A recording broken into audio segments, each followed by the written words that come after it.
What a tremendous day it is to be a Musketeer. Welcome to everyone who's here with us in person, and of course thousands of other members of Xavier Nation who are zooming in and streaming into this exciting event. So Xavier, it has been such an honor to serve as your president. Hard to imagine. It's been almost 4 years. And over that time, Peter and I, along with our family, have certainly become part of your family. Many of you I have met right here in one of the premier venues for college basketball in the nation, our Cintas Center. As is often stated, Xavier basketball is indeed the front porch of this university. It is a porch that has been built over decades with investment and support from administrators, generous donors, amazing coaches, and stellar student athletes. And that porch supports the broader house, the university, in countless ways. It provides an entry into Xavier, our robust Jesuit Catholic education, our rich history here in Cincinnati, and our commitment to forming men and women for and with others. That said, we are living through a critical moment of inflection, perhaps a crossroads in college athletics, and frankly, in a complete reimagination of the NCAA. I have the great honor of representing the Big East on a critical working group of the NCAA charged with charting a course into this future. And the Big East, with its singular, relentless focus on basketball, is squarely at the table as we architect and navigate those changes. So how does this impact Xavier? We have had great success at Xavier over the years, much of which has unfolded in this very building on the court. We've experienced highs and heartbreaks in this arena, and we honor the jerseys that hang from our rafters. Repeatedly, Xavier has recommitted itself to basketball as our signature program. We're a basketball school. We've been a basketball school for many decades.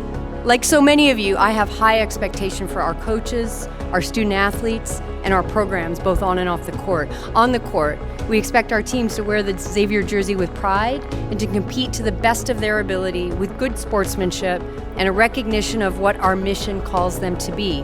We also expect success. We all know that success doesn't happen by chance. In fact, it happens with intentional leadership at every level. So today I have the true privilege of helping to welcome our next intentional leader, the Sedler family men's basketball head coach, Richard Pitino.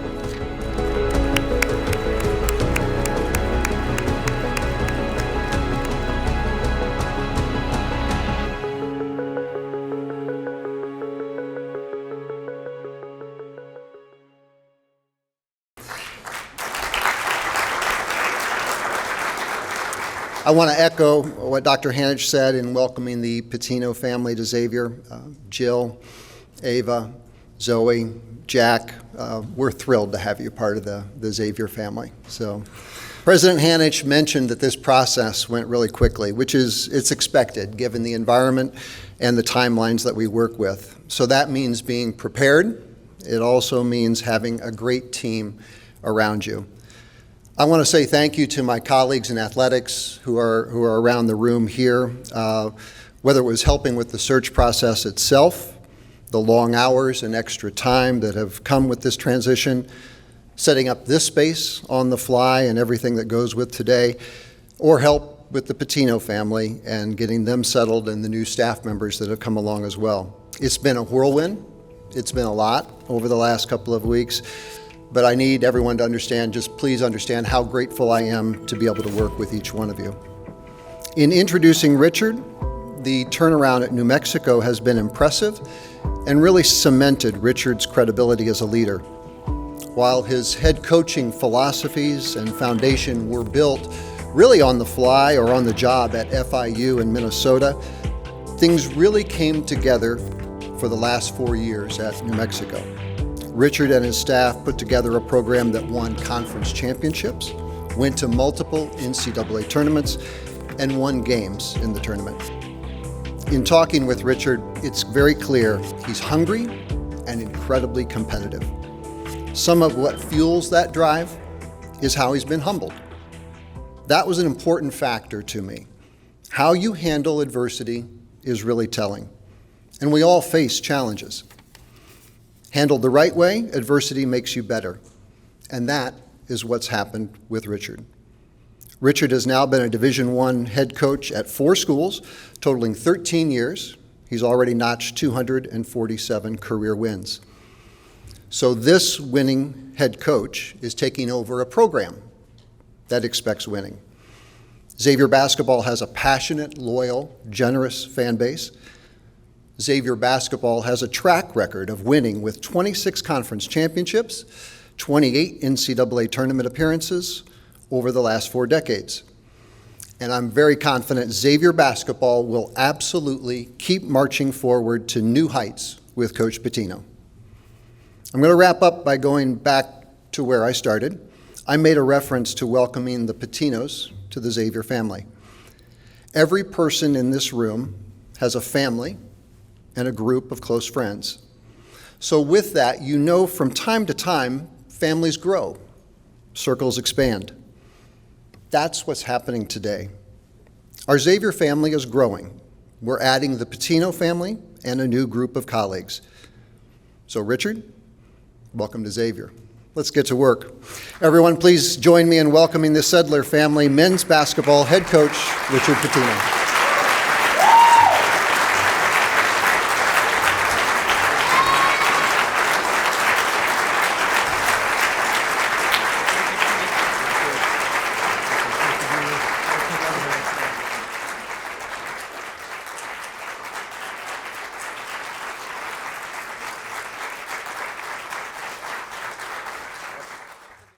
A Fifth Third Better means we give 166.7%. Who's a good boy, Parson? I am good boy. That's right. And why? Because I bank a Fifth Third Better. Wait, what? 5/3 equals 166.7%, so they put 166.7% into everything they do. Okay, what is happening? I'll tell you what's happening. Free checking, no hidden fees, and identity theft protection. Now, let's get rid of Cat, please. What? This is banking a Fifth Third Better. Thank you.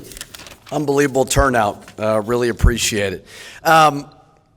Certainly it's been a whirlwind, but so very, very grateful for this opportunity. I would like to thank, they're happy to be here because they don't have to go to school, but my kids, they want to extend the stay. But my beautiful daughter, Ava, Zoe, Jack, and my wife, Jill, they are everything to me.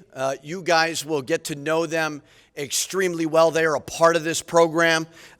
Jack was the head ball boy. He takes that job more seriously than I do, but he's going to be bossing everybody around here very, very soon. So very appreciative to them. You know, certainly being a coach's son or daughter and a coach's wife, it is very, very challenging, as we all know. We all live and die with this. We all want to win championships, but there are some hard moments that go along with that. But they're very, very supportive. You know, this job is very important to me. The only thing that may be a little bit more important is my family. So very, very grateful for them in this journey. It means a lot. Greg Christopher, obviously he spoke. What an amazing athletic director. I was in a position where I did not need to leave New Mexico. Really, really loved it. And for me, more than anything, it was about the people that I was going to work with. And it took me about 5 minutes to realize that Greg is one of the, if not the best ADs in the country. And in order to do what we want to do, we've got to all work together. So I'm extremely appreciative. He asked me, you know, do you want to be the Xavier coach? And before he even said it, I said, yes, I do. Please give me a pen. I'm going to sign this contract. So very, very grateful. I mean, I've worked for him for about a couple days now, and just smart, bright, innovative, and he wants to win. So very, very grateful for that. Dr. Hanich, I mean, I had one phone call with you, and I was just blown away by your enthusiasm about this community and about Xavier. And I can see why this place is as special as it is, and a lot of it has to do with your leadership. So thank you so much, both of you, for believing in me. That I do not take that lightly. I want to say thank you. Greg talked about it. You know, I'm the head coach at FIU. We have a really good year, and I get offered the Minnesota job at 30 years old, job in the Big Ten. We had some success. We weren't horrible by any means, but we did not have the consistent success that I dreamed of. And after 8 years, at about 38 years old, 37 years old, I was fired. And that was very humbling and very sobering. And I had no choice but to pick myself off the mat, acknowledge what I need to do better, and grow. And the greatest thing that ever happened to me was New Mexico, because they called me and offered me a job. I'd been there one time for a game in the Elite Eight. My dad beat West Virginia to go to the Final Four in the pit. So I took a leap of faith, and I would not be at a dream job like Xavier without the people at New Mexico. The fans, they treated my family so very well. The administration, whether it was Eddie Nunez, Fernando Lova, the new athletic director, they believed in me. Garnett Stokes, our president, believed in me. And I learned, in order to succeed at the highest level, you cannot do it alone. And so many people there helped me win those conference championships, helped me go to back NCAA tournaments, and I'm truly, truly grateful for them. It was very, very emotional and hard to say goodbye to so many special people. And I would not do it unless I truly believed that this was a special place in Xavier. Why here? Well, there's a couple reasons. I am not to bring up other schools in our league, but I went to Providence College. And I drive around this campus and I walk around this campus and I see a lot of people that looked like me at that age going through college in a similar type campus experience. So the fit was perfect for me. I wanted to be at a basketball school. You know, the landscape is substantially changing right now in front of our eyes. And I truly felt like the Big East is going to be at the forefront after all of these things happen in April 7th and so on, to where we're going to be competing for championships and we're going to have a lot of resources that others are going to be fighting for. So I always felt like if we could get to a basketball school, it's not that I'm greedy and don't want to share, I would certainly want to do that. I want it to be in an amazing city. An amazing city. Cincinnati is a place that I have spent a lot of time in. I lived in Louisville for a long time, lived in Lexington for a long time. We would come up here all the time, whether it's for Reds games, Bengals games. I've experienced many games in this building, and it's just an unbelievable, supportive community. And then I want it to be in the Big East. The Big East Conference is the premier basketball conference in all of college basketball. Like-minded institutions, all about academics certainly, but basketball is always at the forefront of it. And I've been in this building, and I can tell you it is a special home court advantage.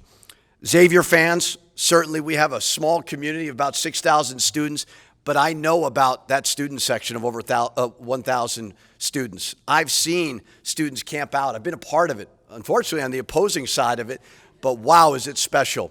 And you're going to be a part of this success. You are going to get to know me. You're going to get to know my family. You're going to get to know our players. Every time we play, hopefully we win, but you are going to know that we truly appreciate you, and we're not going to take you for granted. If we want to elevate this program who's already had amazing success, we're going to do it with this community, with this base, with these students. So thank you guys. I cannot wait for you to be a part of it. We're going to, got to get a team first. I only have 2 players right now. So once I get a team, you will be invited to a lot of the things that we have to offer. But we got to put together a team first. Former players. So many good players that have played here and had amazing careers, whether it's at Xavier or professionally. David West, James Posey, Tu Holloway, what a good player. J.P. McCura, a guy that I actually recruited and missed on at Minnesota. And I remember watching his success and going, man, I should have gotten that one done. So many to name, but I want you guys to understand, I cannot wait to meet you. Hopefully, if you're in this community, please come by and see us, as well as, wherever you are. This is your program. 1,000%, you are a part of this. We are trying to build off of the legacy that you created. We want you to be mentors to our student athletes. We want you to be involved. So please, I cannot wait to meet you guys. You are the reason why Xavier basketball is special. To the boosters, to the supporters, we all know New World, NIL, Rev Share, all those things. And you guys certainly understand how important it is that we build an army. So I'm so excited to meet everybody, get to know you, spend some time with you, and share to you my vision. Make sure you understand that we treat you like a stakeholder in this program, and we don't take that lightly. We don't take that for granted. So excited, just like the former players, we want the boosters and all you supporters to feel like you are a part of this big family that we're growing. To the Cintas Center, I was very, very lucky the last 4 years to coach in an iconic building in the Pit with great fan support. I would not have taken this job if I had not experienced in 2010 Florida coming here and seeing that environment, seeing how special this is to pack the place. Doesn't matter if it's a Wednesday versus a non-conference opponent. Certainly we know how important the crosstown shootout is. I know that it's important to you guys, and I value that, and we will be ready to go. Or in the Big East. There's no more special building than the Cintas Center. And not only when it's filled, but how beautiful is it? I mean, it's unbelievable just the space that we have for our guys, everything under one roof. So very, very grateful to everybody who keeps it clean, who has contributed to building such an amazing, amazing home court advantage.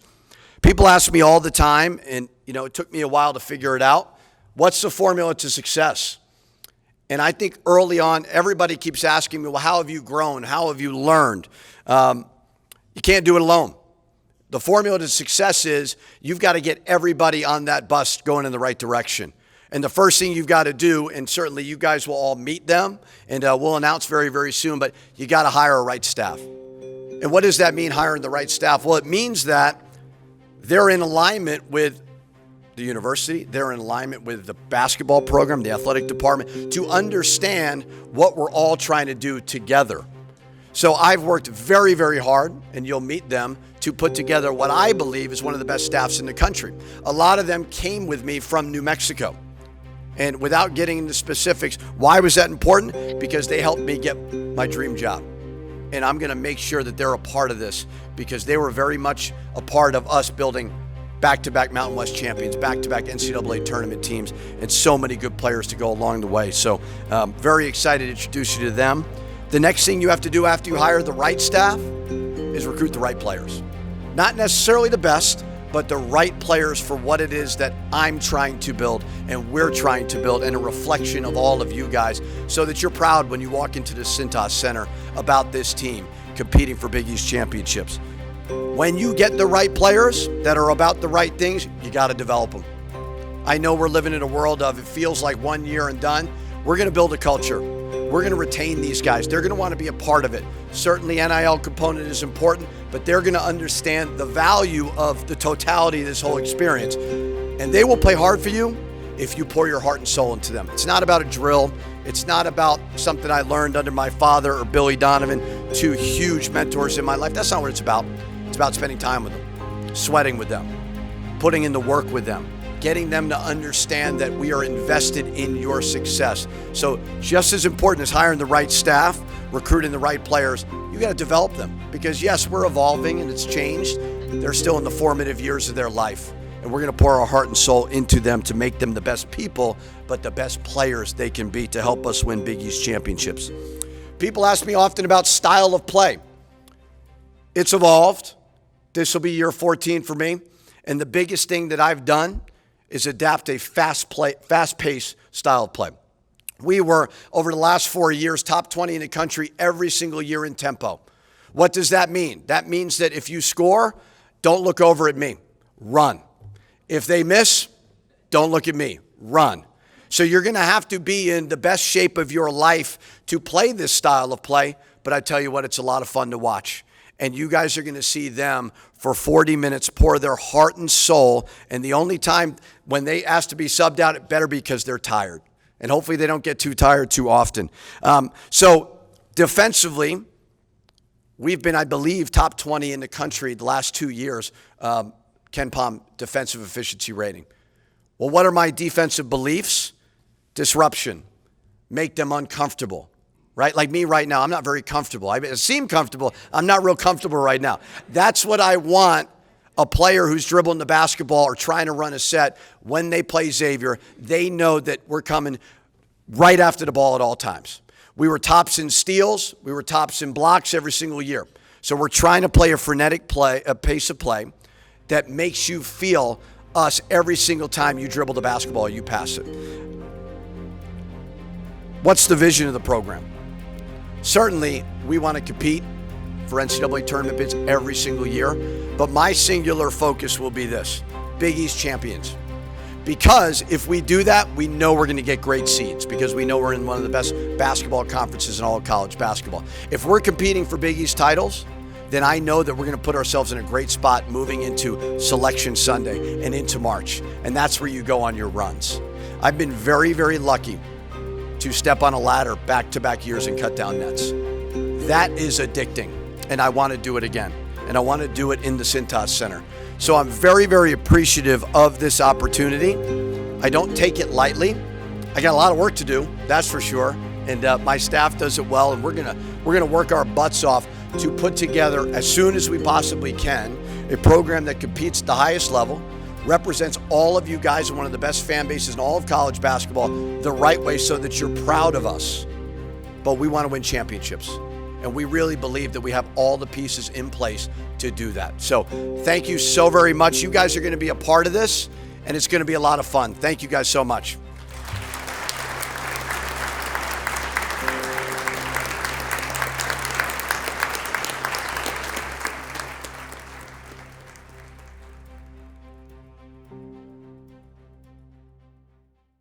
Welcome to the Rebound Rundown. I'm your host, Paul Fritschner. This is your daily digest college basketball show that covers everything you need to know about your favorite team. From game previews to recaps to press conferences and breakdowns, we have you covered. Every Monday through Friday with your morning commute, wherever you get your podcast, and make sure you subscribe on YouTube.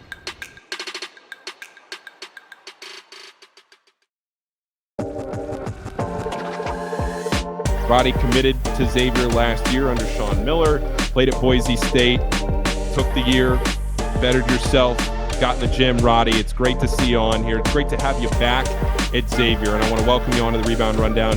Thanks for taking a few minutes tonight. No, I appreciate you having me. I'm excited. So, Roddie, let me start off by asking you this, because it's obviously a very busy couple of weeks for you. You have the decision of do you want to return to Xavier? Do you want to go somewhere else? You spent your off season here. You spent your season here.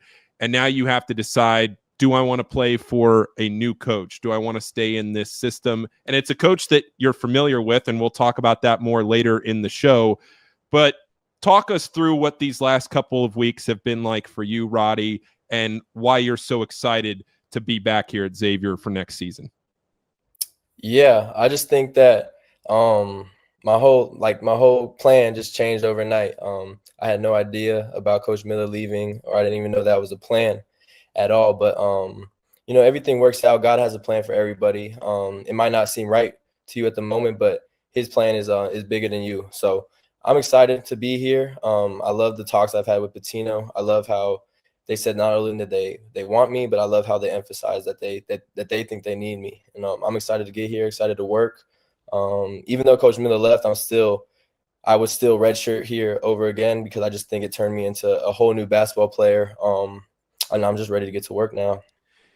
It's really interesting, Roddie, when you think about players in this day and age and the transfer portal and how immediate you can go to a new school and you can play and you get that instant gratification of a new system, right? But you decided after starting on an NCAA tournament team to take a redshirt year at a different school and play your way out in your career with 2 years left in a different conference across the country, and you have an opportunity now to play in the Big East. Why was it so important for you to redshirt this season? I just think that my freshman year was almost like a senior year of high school type of thing. I wasn't really developing. I was just playing basketball, you know what I'm saying? Mainly just going off of my God-given talent, my athleticism, not really knowing how to be a true point guard, play the right way, you know what I'm saying? So I think that was perfect for me to go to Boise State to learn how to play a different type of basketball, to be able to play the actual game of basketball, learning different areas like when to push, how to cut, how to run a team. But I just think that I play a different style than Boise, so it just wasn't a real good match. But no, I'm glad to be here. I think Coach Pitino has a great offense set up that fits me perfectly and a defense that fits me perfectly as well. You talk about the offense here under Coach Pitino, and that's where I want to get to, where you were talking before you came on the air. You're 2-1 against Richard Pitino in your career. Yeah. You got a couple of wins under your belt. Obviously, he was the coach at New Mexico. You played at Boise State.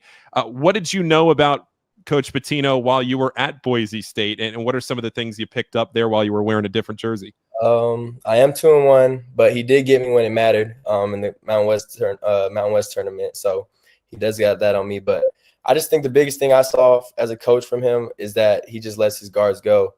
He loves to push. He loves to play fast. He loves to be aggressive on defense, which is everything that I love to do about basketball. I love to pick up full. Right now I'm working on my conditioning, so I'm able to pick up full every possession I'm in and just push the tempo. Really, I've honed in on my shot. I feel like that's the biggest jump I've made this redshirt year, being able to have a consistent jump shot. So I think with the jump shot, being able to push the ball, being able to play defense, I think that me and Coach Pitino's style of coaching will as well. Dante Jackson retained on staff, somebody you were able to get to know very well this year, Roddie. How important is it to have him back?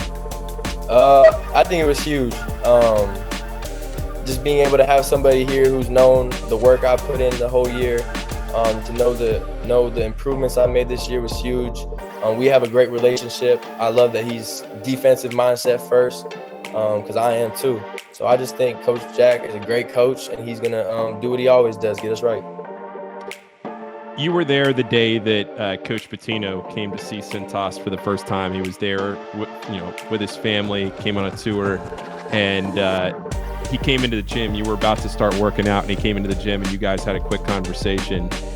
You were there. You were just about to work out, and I'm just sitting there watching it, and I'm thinking to myself, Coach Pitino has to come in here and build a roster, right? And you have one player right now on this roster, and Roddie Anderson. You got to build it from scratch. From your perspective, getting to know a whole new team where you had to do that last year, and now you basically have to do it again this year, and getting to know all these new transfers and the portal guys and everything else.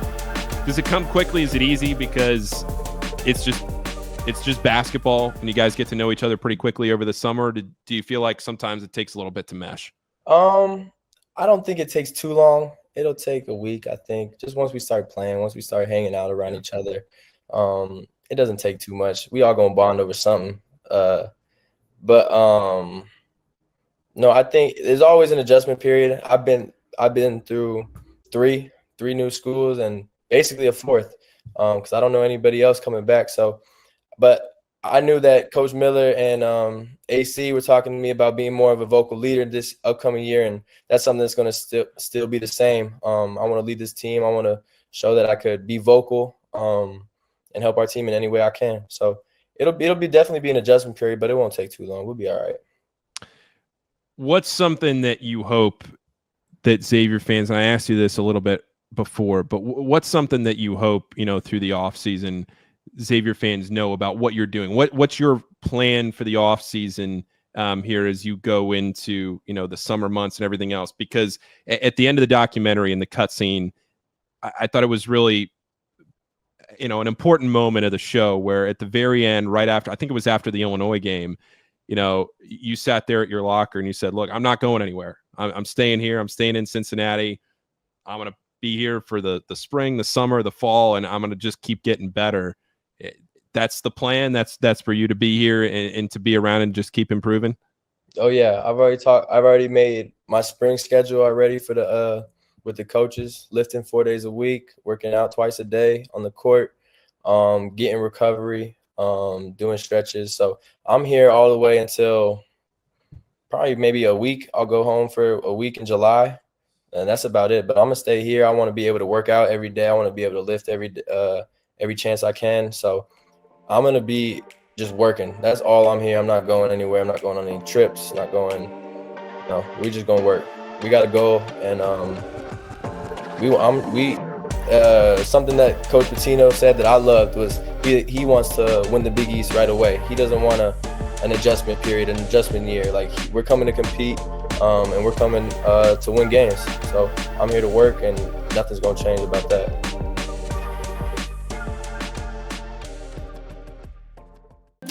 It was a beautiful day in Cincinnati. James looked out the window and saw Bud. Scoping out competition, where James saw none. James, in the spirit of Pella hospitality, invited him in. Bud hoped to find a flaw. Maybe it was in the finish, or the quality, or selection, but he found none. Get your full service, delivery, removal, and installation all included. Call Pella now. Coach, we heard you say that Xavier was the perfect fit for you. What was Xavier looking for in a new head coach? Why did you think you were the right fit for them? Yeah, I mean, it happened so fast. Fortunately, I had, some other schools that inquired. And, I really wanted to focus on trying to advance in the NCAA tournament and win a championship. We were able to do that. But I just didn't know what the future held. And we started to get towards the end of this carousel. And I met Greg. And, Xavier was one where I thought they always seem to go in the family, right? And so I didn't know if that would be an option. But when Greg reached out to me, it always works out this way. You may have a list of some jobs you may think you may get a call on, and then out of nowhere comes one where you're like, wow, this would be amazing. And that was Xavier. I think Greg really liked my path. He may be a little bit crazy, but he liked that I failed a little bit at Minnesota and the way that I responded. And I think he thinks I'm ready, and I don't take that for granted. And as I said before, it was going to have to be about the right fit to leave a place in New Mexico that was so very, very good to me and my family. This might be difficult to answer right now, but, Xavier's been a very good basketball program, but I think there's been some concerns about NIL. Can they compete in this world at a high level for championships? How do you address that? How do you approach that? How can you creatively approach that in this world?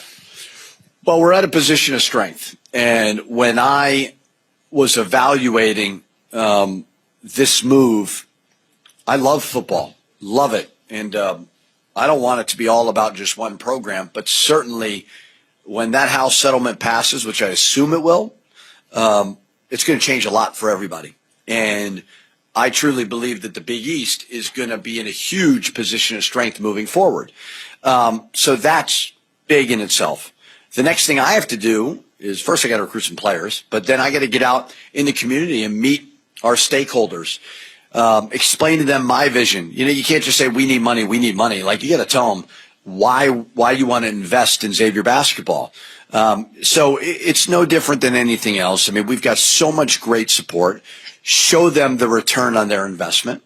Make sure we bring in the right people to make them proud and win. And when you do that, it's just amazing how many more opportunities that you get. So, I'm up for the challenge. I've had a lot of success in the NIL portal world. And it's just all about making sure that you endear yourself to the right people and get them to understand that they truly are appreciated. And this is what we're going to do with their support. I'll go for one more, and I'll pass it along. I did want to ask you as well, I'm sure you've been asked this every step along the way, but your dad, what is one thing you would say you've learned, maybe the most important thing you've learned from him? I'm assuming you're meaning basketball because nobody ever cares about the father part, so I'll give you basketball. Basketball. I do have a mom, too, and nobody ever wants to know about her. But I would say just we're both bad golfers. You would think it's Sunday at the Masters when we play. He's so very competitive. And that would be the singular thing that I've learned is just to get everybody to scratch and claw and band together to get a win, and then to do it again. That would be the biggest thing I've taken from him. There's no better, fiercer competitor.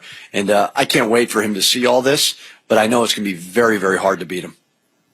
Staying on the topic of your dad, when you first tell him that you're taking the job at Xavier, what was his reaction to, facing off with you twice a year? I will tell you this. Not to say I had a million schools call, but a lot of schools called. Did that mean they offered me jobs? No, that did not. Now, I had a couple offers. Every time I had an offer, he told me, stay in New Mexico. He saw the way the community embraced me in Albuquerque. He saw how much we were winning, and he saw how happy I was. When Xavier called, he changed his tune. I think that the fit is really good. As I said before, I walk around this campus, I feel like I'm back in college. I promise I will not behave the way I did in college. But I just resonate with this type of community. Very, very comfortable with it. It feels great. But I can tell you there was no bigger fan of taking Xavier than my dad. You spoke about fast tempo offense. With today's modern player and NIL, how do you get them to buy into being the ones who have to go out there, work extra hard, and be exhausted when they're cashing checks? I don't think this, I want them to cash bigger checks as they get older. NIL is great, but we want them to play basketball for a long time. We want them to get a degree from here. And when they're done playing basketball, be great fathers, be great businessmen, be smart with their money. So although NIL is super important and you will not get players if you don't have a competitive NIL, we want them thinking 30, 40 years. As for the pace of play, it's not real hard to sell a vision of we don't want to run a bunch of set plays and walk the ball up the court. Now, they got to push through when they get tired. We've got to practice it every single day. I did make a shift. When I went from Minnesota to New Mexico, I changed kind of the way that we played, especially on the offensive side of it. Not as many set plays. Honestly, similar to what they ran, Coach Miller ran here in the past. We talked a lot about it. We both got it from Gonzaga, learning from them a little bit. So it's hard, but it's a fun way to play. What are some of the biggest differences when evaluating players to bring in from the portal when you're just trying to fill one or two spots on a roster as opposed to building a roster from scratch? Yeah, obviously it's very challenging to build a whole roster. Now it's way more doable now in the current landscape than ever before. We're going to be very patient. We're not every single player that we speak to, like we're going to have building a championship program in mind, not just a Band-Aid, not just a quick fix. But everybody's kind of starting over every single year. What we've got to find is we want players who love the game of basketball, not what the game of basketball gives them. And they're going to pour their heart and soul into this amazing basketball program, this amazing university to win championships. So, you got to ask the right questions. You got to really, really get to know them because it is certainly becoming a little bit more transactional. But I still truly believe, yes, money is important, but they also value, a degree. They also value the college experience, to go along with all the other things. Coach, what's your scheduling philosophy? Put ourselves in a position to get an at-large bid. That's where my mindset is at. Obviously, we've got an amazing game in the crosstown shootout that you're always going to play. The Big East is a great conference. We want it to continue to get better and better from an, metric standpoint. I'm not just trying to win 20 games to pad my record. I'm try to put ourselves in a position to be comfortably in the NCAA tournament every single year. And I believe it's been proven, schedule hard. So we've got some things that are already scheduled. We're working on that, but if I played a game right now, we'd have to forfeit. So I've got to figure out the roster first, but we want to be super aggressive. Can you talk more detail about why you think the House settlement is going to help the Big East? Is it specifically the revenue sharing and not competing with football? That's exactly why. Yeah, I think, from speaking to a lot of different ADs in a lot of different conferences, it's just the Big East is in an unbelievable position.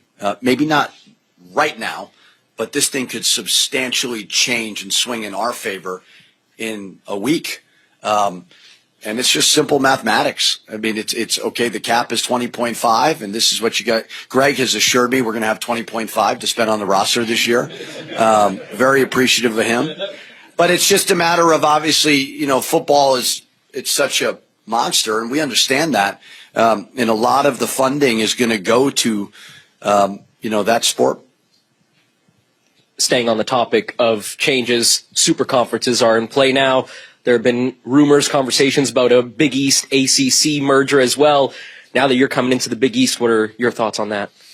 Yeah, I mean, I've heard it. I don't know how true any of it is, certainly. I think whatever can strengthen the Big East Conference, I'm all for. As I said before, I truly do believe that we are in a great spot. We don't need to settle. But you're seeing more and more that, people are branching away and building these super conferences. So I don't know Val extremely well, but I do know that she wants to be very, very aggressive in all this realignment stuff moving forward.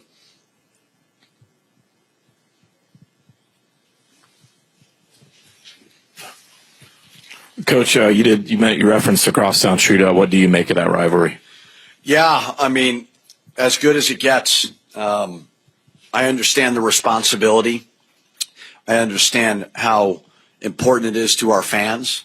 I will pour my heart and soul to win that game every single year because I know Xavier fans and this community and the alumni, former players, coaches, how important it is to them. I know it's going to be hard. We got a lot of work to do, but it's just an amazing, amazing rivalry that, one time a year in the non-conference, all eyeballs are on that game, and it's something that I'm extremely excited to be a part of. Coach, can you talk a little bit about Dante Jackson and retaining him, somebody who's been now with 3 different staffs here at Xavier, and how important it is to have someone who knows this program well? Well, I told him this, and I probably shouldn't say this. I don't care that he played at Xavier. I don't care that he's worked here before. I want to hire Dante because I think he's a phenomenal coach, and he understands what we're trying to do.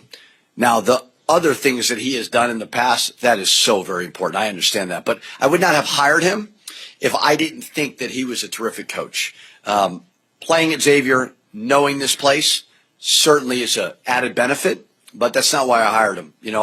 All of the guys that I hired understand what the job is, and I truly believe together we're going to do it.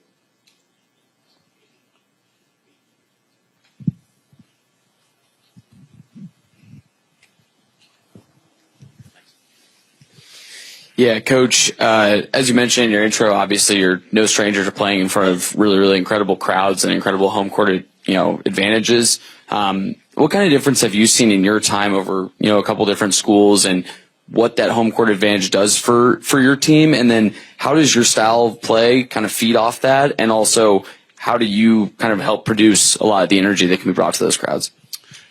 Yeah, I would not have left New Mexico unless it was for a place that played in front of amazing fans. That was something special for me to coach in an iconic building like the Pit. And I was not going to go to a place unless they really, really cared about college basketball. It is an advantage. How much of an advantage, I don't know. But I do know there is nothing more special than walking out of a locker room and seeing 10,000 people, pouring their heart and soul into helping you. So, what do I do to help? I'm going to do my very best to get to know the people who come to our games. I think they're going to see what we're all about. They're going to understand that I want to represent them in a first-class manner. Our players are going to play extremely hard. That is something that our fans deserve. And you will not win if you don't play hard in this conference. So, we're going to work our butts off over the next couple months to put together a team and a program that reflects this amazing fan base. Xavier's great, and I think the people make the place. But I think their ability and their opportunity that they have in front of them to be the standard bearer of our program, and the love and the passion and the pageantry that comes with that. I want them to experience that because in some ways that's why I fell in love with Xavier. And for them to come here and we've kind of sold them on the tradition that we have, for them to have that opportunity to get to an NCAA tournament, to advance an NCAA tournament, but to have such an affinity and love for what this place is, like, to me, that is success. But the people care here, and it's real. People are trying to solve problems and help you and your program and your guys kind of reach their full potential. And it makes it easy to come in and really go to work and you try to do the best you can.